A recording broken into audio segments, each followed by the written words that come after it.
Good morning. आप सब कैसे हो? चलो आज मैं आपको भूगोल में पाठ 1 पर्यावरण के बारे में बताने वाली हूँ। तो चलो शुरू करते हैं। पर्यावरण यानी इन्वायरमेंट, उससे जुड़े हुए टॉपिक को मैंने कुछ पॉइंट में डिवाइड किया है। तो पहला पॉइंट है परिभाषा, यानी पर्यावरण क्या है।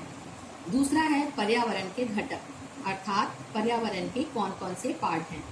और तीसरा है संरक्षण, अर्थात पर्यावरण के संरक्षण को लेकर किए गए प्रयास। तो चलो शुरू करते हैं।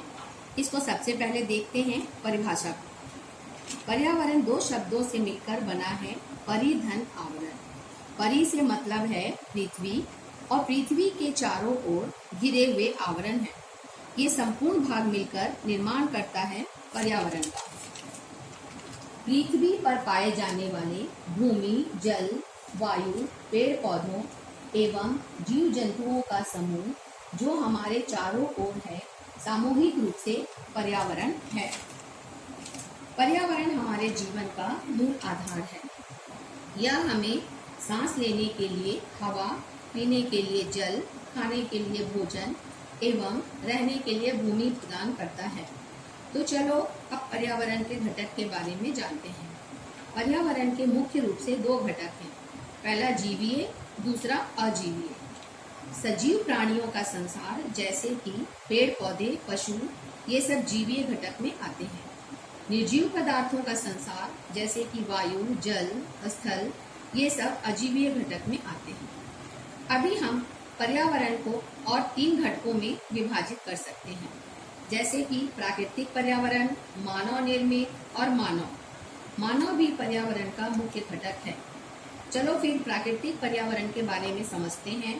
प्राकृतिक पर्यावरण में जैसे कि पेड़, जल, वायु मिलकर पर्यावरण बनाते हैं।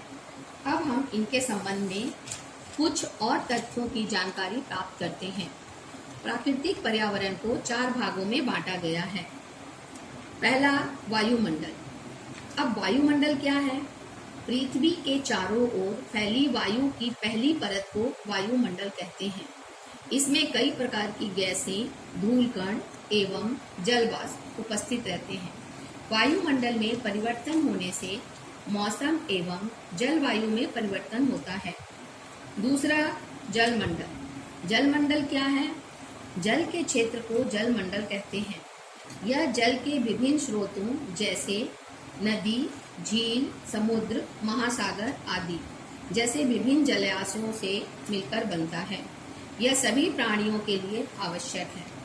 तीसरा स्थलमंडल। स्थलमंडल क्या है? पृथ्वी की ऊपरी परत को स्थलमंडल कहते हैं। यह चट्टानों एवं खनिजों से बना होता है एवं मिट्टी की पतली परत से ढका होता है, जैसे पहाड़, पठार, मैदान, घाटी आदि। स्थलमंडल वह क्षेत्र है जो हमें वन, कृषि एवं मानव बस्तियों के लिए भूमि, पशुओं को चराने के लिए घास स्थल प्रदान करता है।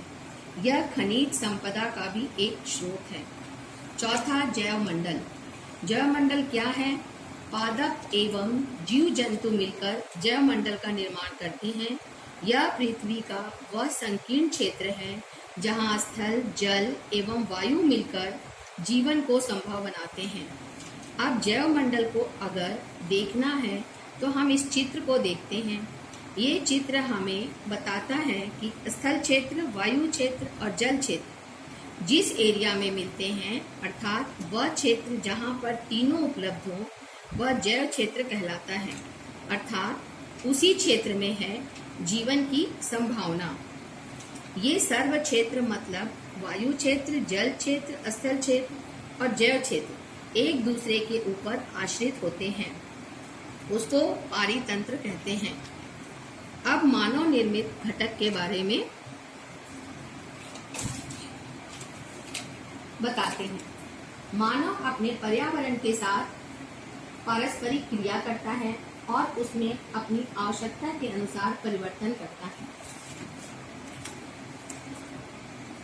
जैसे कि रहने के लिए इमारतें, घर, भवन, उद्योग, सड़कें, खेलने के लिए पार्क, पूल, स्मारक आदि।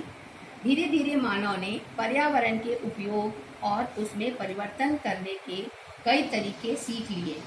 उसने फसल उगाना, पशु पालना एवं अस्थायी जीवन जीना सीख लिया। पहिए का आविष्कार हुआ, आवश्यकता से अधिक अन्न उपजाया गया और वस्तु विनिमय पद्धति का विकास हुआ। वस्तु विनिमय पद्धति क्या है?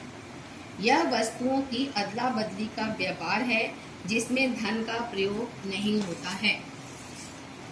अभी आपने सीखा पर्यावरण क्या है, उसके कौन कौन से घटक हैं और हर एक घटक आपने विस्तार से पढ़ा। अगर कुछ डाउट है तो आप मुझसे पूछ सकते हैं।